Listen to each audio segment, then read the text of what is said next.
안녕하세요, 소몽입니다. 최근 아주 주목할 만한 일이 있었죠. 바로 에너지 전통 강자인 엑손모빌이 신재생 에너지 대표 기업인 넥스테라에 처음으로 시가총액을 추월당한 사건인데요. 나름 한때는 지구상에서 가장 큰 기업이기도 했던 전통 에너지 강자 엑손모빌이 처음으로 신재생 에너지 분야의 최대 기업인 넥스테라 에너지에 추월당하면서 화제가 되고 있습니다. 저도 이 기사를 아주 관심 있게 봤는데요.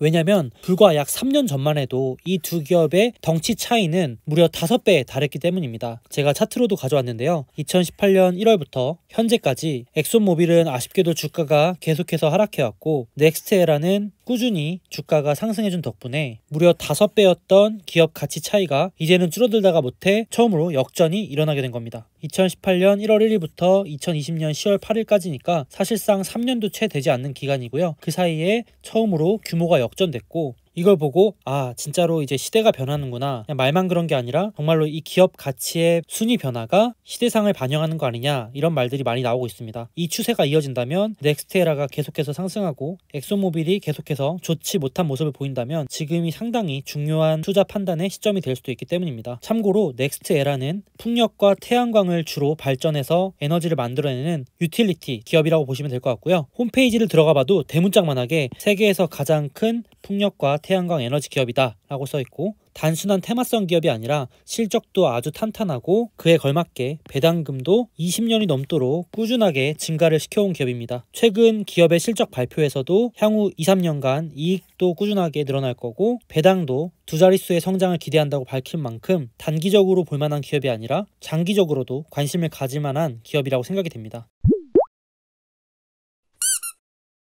그런데 안 그래도 이렇게 잘 나가던 신재생 에너지 기업들이 최근 대선 관련 테마까지 끼어들면서 더욱더 관련주들의 주가 상승이 가팔라지고 있는데요. 오죽하면 올해 가장 핫한 주식들이 모여있는 나스닥보다도 압도적으로 잘 나가고 있는 모습입니다. 맨 아래쪽 부분에 나스닥이 약 30% 상승했는데, 대표적인 신재생 관련 ETF인 ICLN 같은 경우 무려 80% 가까이, 그리고 태양광 ETF 같은 경우 약 144% 상승을 하고 있는 모습입니다. 특히 9월 29일 미국 대선 후보자들의 1차 토론 이후에 바이든 후보자의 당선 확률이 높아진다는 판단으로 관심이 높아지면서 주가가 급등하고 있는 상황인데요. 실제로 안 그래도 잘 나갔었는데 9월 29일 이후에 더욱더 가파르게 상승세를 보이고 있는 모습이고, 오히려 올해 잘 나갔던 나스닥 같은 경우는 위아래로 오르락 내리락 하면서 횡보를 하고 있는 모습입니다. 사실상 이렇게 본다면 11월 3일 대선을 채 한 달도 남겨두지 않고 대형주들은 눈치를 보면서 관망하고 있는 모습이고, 대선 테마주들이 기승을 보이고 있다고 봐도 무방하겠죠. 그래서 최근 한 달 동안의 나스닥의 수익률은 4% 정도지만 태양광이나 친환경 관련 ETF와 관련 주식들은 무려 한 달 만에 30%가 넘는 엄청난 수익률을 보여주면서 급등하고 있는 모습입니다. 특히 여러 신재생 에너지, 예를 들면 전기, 수소, 풍력, 태양광 등등 많은 것들이 있지만 그 중에서도 태양광이 가장 많은 수혜를 볼 것으로 기대가 되면서 ETF를 구성하고 있는 개별 종목들은 더욱더 가파르게 요동치고 있는 모습입니다. 오른쪽의 표는 태양광 ETF나 친환경 ETF에 높은 비중으로 들어있는 주요 관련 기업들인데요. 수익률만 봐도 얼마나 무섭게 오르고 있는지 알 수 있는 부분이고요. 이런 대표 기업들 모두 단순히 테마로만 오르는 건 아니고 실제로 실적이 잘 나올 것으로 예상되면서 더욱더 가파르게 오르고 있는데, 최소한 아주 단기적으로 봤을 때는 기술적인 판단이지만 주요 종목 ETF 전부 다 아주 과열 구간에 들어간 것으로 보여서 신규 진입, 이 시점의 투자는 철저히 유의하고 조심해야 되지 않을까 생각을 하고 있습니다. 물론 이미 들고 있는 분들은 크게 상관이 없겠죠. 뿐만 아니라 9월 조정 이후에 3대 지수는 오르락 내리락 횡보하고 있는 모습인데, 태양광 신재생 에너지에 이어서 넥스테라가 포함된 유틸리티 관련 기업들도 10월 초 들어서 급등하고 있는 모습입니다. 사실상 넥스테라를 제외하면 대부분의 유틸리티 관련 기업들은 올해 거의 오르지 못했기 때문에 크게 부담은 없는 수준이고요. 상대적으로 과열 구간에 접어든 태양광이나 신재생 에너지에 비해서 조금 저렴하다, 바닥에 깔려있다라는 판단이 돌면서 최근 들어서 투자자들이 몰리고 있는 상황입니다.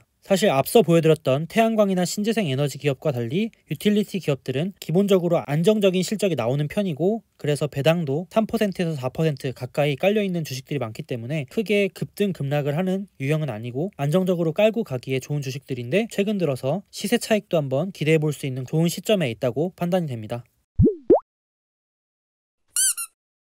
자, 그래서 오늘의 영상을 짧게 요약해보자면 분명히 태양광을 포함한 신재생 관련 산업은 누가 뭐래도 구조적으로 성장하고 있는 산업이고 이제는 실적까지 뒷받침되고 있기 때문에 성장하는 산업은 분명하지만 적어도 현 시점에서는 대선 테마까지 끼면서 예상되는 실적 상승보다 더 많이 주가가 앞서가는 단기 과열임은 부정하기 어렵지 않은가. 특히 태양광 주식들은 단기간 엄청나게 급등한 부분이 있어서 기존 보유자가 아니라 신규 투자에는 절대 유의를 해야 되는 시점이 아닌가 이렇게 생각을 하고요. 다시 말해서 어느 정도 대선 이후에 대한 기대감이 미리 반영되고 있기 때문에 대선 결과와 무관하게 대선 전후로 큰 주가 흔들림이 있을 수 있으므로 만약에 진짜 장기적으로 투자하고 싶어서 신규로 진입하고 싶다면 오히려 잘 지켜보다가 그런 급락이나 조정이 왔을 때 매수하는 것이 조금 더 안정적인 선택이 아닌가 이렇게 판단하고 있고요. 물론 단기적으로 트레이딩 잘 하시는 분들은 대선이 약 20여일 남았기 때문에 대선 전에 초단기 트레이딩 관점에서 투자를 하시는 거는 언제든 급락할 수 있다는 리스크는 충분히 인지하시고 투자를 하시면 큰 문제가 없지 않을까 이렇게 생각을 합니다. 단순히 단기적인 관점을 떠나서 장기적으로도 엑소모빌이 넥스테라에 추월당했다는 사실 자체가 개인적으로는 아주 흥미로웠고 정말 시대상의 변화를 의미하는 것인지 이제 본격적으로 신재생 에너지의 시대가 시작되는 것인지 좀 흥미롭게 지켜볼 필요가 있는 것 같습니다. 그럼 오늘 영상은 여기까지고요. 다음 영상에서 만나요. 몽바.